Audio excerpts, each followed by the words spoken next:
Hello everybody. As you can see, this is an air mattress and it has a couple of leaks. At least I found at least 3 of them. And I've had mixed success with the patches, especially on the ones that are flocked, the ones that seem to have this vinyl that's treated with this sort of soft velour. I think they call it flocking.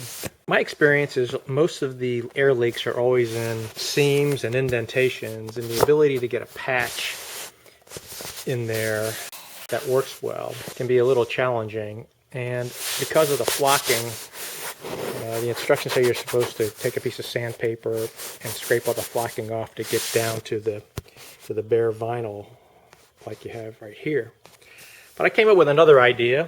So if your air mattress is just vinyl with no flocking on it, I think you have to be very, very careful with the temperature of your glue gun. You don't want to melt the vinyl.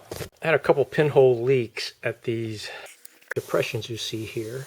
So all I did was I used my Surebonder Tough Stick. This is a high performance glue stick, and my glue gun. And I just put a little drop on the tear, and then I stretched the material back and forth a couple of times this way and this way to sort of work the glue into the very small hole.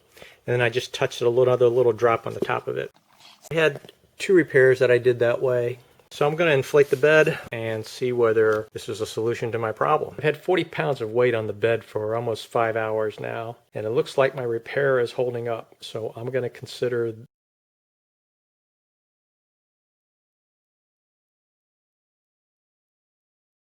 this method successful, at least for the time being.